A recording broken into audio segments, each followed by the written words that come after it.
Pag natanggal ang presidente, siyempre ang papalit, vice-presidente.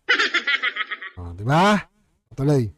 Pagka ganyan, ano, pagkatapos, marahil yung Constituent Assembly makakagalaw dyan para, or maghihintay tayo, decades. Bakit?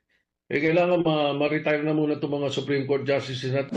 Pabor sa mungkahing ito si Representative Joel Chua ng House Committee on Good Government and Public Accountability. Yung konstitusyon po na Ito na naman si Chua. Si Chua na naman. natin, more than 30 years na, almost 40 years na eh. 1987 pa po ito at marami na rin po nangyari. Marami rin po tayong na Isa sabi niya 30 years to 40 years na daw na matagal na. Wala eksaktong 30 to 40. Malamang hindi pa siya abogado noon. Baka high school pa lang siya noon. Kung 30 years, di ba? Baka elementary pa nga lang.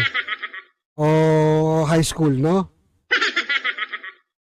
Patuloy. na medyo kakulangan o hindi pagkakatugma-tugma. Sa akin pong pananaw, po pwede po itong baka napapanahon na rin para ito ay silipin.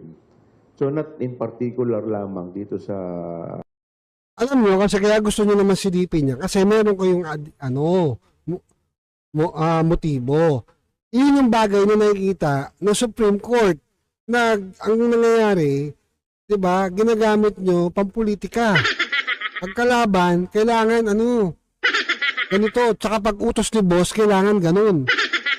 Parang, di ba? Kung anong utos si Tamba. Tama ba? Ha? Yun yung bagay na yun. Kaya gusto nyo palitan. Pero ayaw nyo talaga dun sa maayos sa sitwasyon. Kasi kung meron man dapat i-impeach dito mga kababayan, walang iba kundi si Marcos. Diba? Bakit hindi niya may paliwanag yung mga pinirmahan niya? Yung mga pinirmahan niya dyan sa budget na yan. Bukod nga dyan mga kababayan, dapat inayos niya yan. Diba? Hanggang ngayon wala pa rin nananagot. Diba? Sabi nila Pasko. Diba?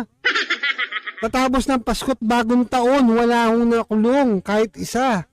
Diba? Na malaking isda. Paano makukulong? Kayo yung malaking isda. Amo nila. Pinsan.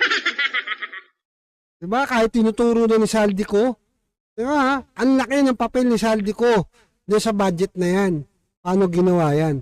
Tapos, yung tinuturo na, parang wala na. Iba na yung tinuro, iba na yung nakulong. Puro small na lang. Hindi naman natin